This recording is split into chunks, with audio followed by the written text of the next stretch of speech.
Although hopefully it might be rarely the case, but sometimes you just simply have to deal with this thing. And I'm talking about the crisis. So pretty much situations when you are not necessarily feeling in control and you don't necessarily have an idea what to do.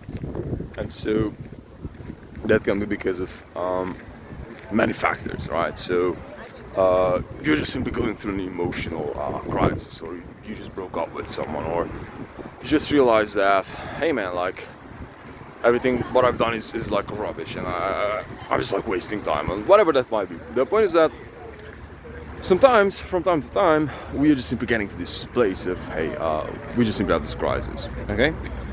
And so I just really wanted to talk about a few points of pretty much me going through something like this, and eventually projecting some of the tools which can definitely help with not necessarily solving it, but eventually getting a hold of the situation, okay? And so I cannot talk about the solution because that is all the single time based on the individual, right? Because every single situation is different. So with that being said, the most important thing when we are in a crisis, so on and so forth, is that we are basically in an emotional situation, okay? And so what is happening is that we are just simply getting into a place where everything that we've been putting all of our ideas, beliefs are just like broken. Like everything is just like, hey, I have to rethink, I have to reset. It's like your PC is just crashing down. You have to just simply restart that PC, okay? And so what is happening there is that, so for example, you're realizing that your life path is, you just simply fucked up your, like years in your life, and your life path is just perhaps not proper, okay? And so if such a thing is happening to you, then yes, it's like you just simply have to rethink like how you're, like waking up, what you're doing throughout your days, what, how your new job will be, or studies, or whatever the thing might be. So basically, resetting every single thing, and that is just like I would say a huge emotional state, a huge emotional storm is coming with it, regardless of what. The same thing is true when you are breaking up with someone, or you're getting cheated on, or just like getting involved into any kind of highly emotional sexual affair of any kind, okay? And so in that regard, what we can do and what we're supposed to be aiming at is to just simply calming ourselves down. And so the best way for us to do that, at least I can only talk from my experience, right, is that we are just going ahead and just simply calming down our emotions. And so it is way easier said than to be done, but the best methods in order for us to do that is, the very first one is to get in touch with our emotions and kind of like beating out these emotions out of ourselves, like changing the emotions. And so the best ways to do that, the very first one is working out.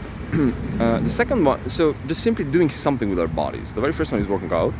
The second one is cold showers. Third one is meditation, also a good one, but when you're getting hit with something that is super intense, that I would recommend the first two ones, because those are intense too, so they can just immediately change up your situation. And so after we've been able to calm ourselves down, then what we're supposed to be doing is just really phrase the emotions, because this is what is happening. So emotions, let's talk about fear, okay? So you can understand the example, the actual process behind it. So for example, with fear, what is happening is that fear is kind of quote unquote produced in our amygdala, okay?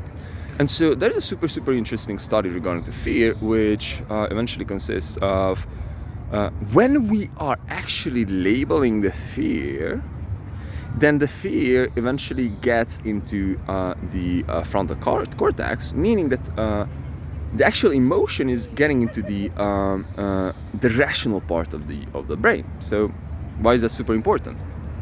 Because Now instead of being afraid of the thing, being afraid of that thing that might happen, like me being afraid of that, hey, that like that girl might be rejecting me, or me being afraid of going for a job promotion or whatever the case might be.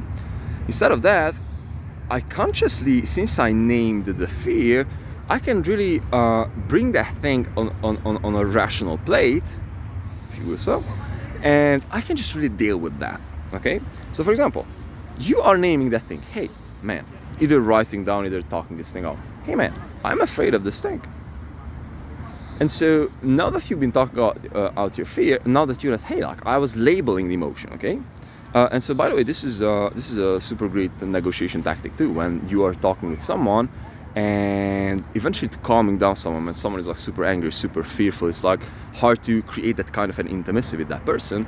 One of the best negotiation tools, if you will, is to just simply label their emotions, because that way we can dissolve or eventually diffuse the emotion. And so with that being said, coming back to our crisis situation, when we are in such a crisis, when we can label that emotion, then we can just simply realize, hey, this is just an emotion. I'm in this state. Okay, now what to do?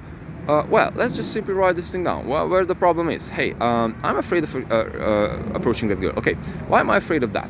I might be afraid of that because I think of myself that I'm not enough, or I just simply I haven't been able to finish up my work. Why haven't been able to finish up my work? I haven't been able to finish up my work because I really, didn't really have the time for that, or didn't really have the appetite for that. Why didn't I really have the appetite for that? Well, I might have been afraid of that. I really thought about myself that I'm supposed to be doing that, but I really haven't done. And if you can see, I'm doing kind of a self analysis over here. Yeah, like I was kind of afraid of that. I'm not 100% sure that I'm on the proper path, and so on and so forth. And so when you just simply start writing all these things out, then it might seem like initially it might seem that you're just simply getting into this rut. But what is happening if you keep on writing, for example, this is, by the way, the best practice or method that is working for me, or have been working for me the best, is that you just simply find that, hey, like this thing is good, like this thing works, like you just simply get into this rational state. When you're just like out of nowhere, from this huge chaos, you're just simply getting into this place of, hey, I'm ordered, like I'm handling the situation. And so this is perhaps the best attitude when we are facing a highly emotional situation, any kind of a crisis, any kind of a breakdown, any kind of like anything. And so this is how we can come out from those places the fastest. So again, just to phrase everything up and to extend on the second part a tiny bit. First, the best one is, since we cannot really most of the time, since the emotion is like very, very strong, we're supposed to be doing something with that, so therefore we can calm that thing down, which I highly recommend. It's supposed to happen on the level of our bodies, meaning that working out, just like bring out that sensation, or cold shower, or like something that it's like not necessarily painful, but it's super uncomfortable on a physical level.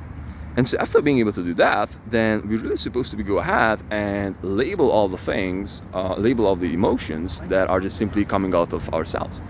Meaning that from there on, we just simply have these emotions. Now that we are way more calm, we are not just facing this huge, chaos, but we face a way smaller chaos that we can also embrace.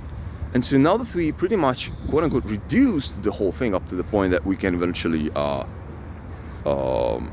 grab them by part, we just simply can write them down. And now from there on, we are in control of the situation. First we are getting back to being a human. First idea, by doing something, just like you can even like. It is not a shame to be like a child, like behave like a child, like go out, go to the gym and like shout and like just give that thing out of yourself. It's like it's I don't think that is childish. I think that is human. It's human. And so from there on, we can embrace that situation, and we would be just simply getting in touch with the emotions that we do have, and by labeling all those emotions, we'll be just simply bringing them into the frontal cortex. meaning that we are now facing rationally with the situation. We are in control of the situation. And so, yes, just to finish up this thing, I'll be telling you my example from today. Yesterday I had perhaps my not my very first, but one of the deepest conversations with my mother for a long time. And that conversation was very, very, very, opened up some things inside of myself, which I was been burying deep, super deep inside of myself, because I wasn't emotionally strong enough to eventually face them. Okay, and I just woke up today and I was like, man, like my life is wasted. My life is completely off. And so what I've done is just, I just woke up. Since this is my routine, I just worked a bit. I just came out here, ran. Now I'm feeling better physically, and now I'm shooting this video. Now I'm labeling this thing, and now I just back to this thing, and this thing works all the time. Although a super important notion with which I would like to finish up this video with. This is not a solution, okay? This is not a solution for the problem. This is a great tool in order for us to eventually get in touch and being able to take a hold of the actual situation, but we cannot solve it this way. So we have to realize what the freaking problem is, and after we've been able to realize that, hey, my social life is garbage, my life sucks, my professional life sucks, whatever the case might be. Now we can just simply go ahead and solve that thing. So this is step number one, perhaps obviously one of the most crucial things. But the most important thing, which would be the takeaway from here, is that we have to figure that thing out and act upon that thing. Period. It's like, and up to the point where we are not able to solve something, then that thing will be coming back and haunting us. So with that being said, I hope that this framework helps you, because it helped me many times, and hopefully it will serve you too. So with all that said, love.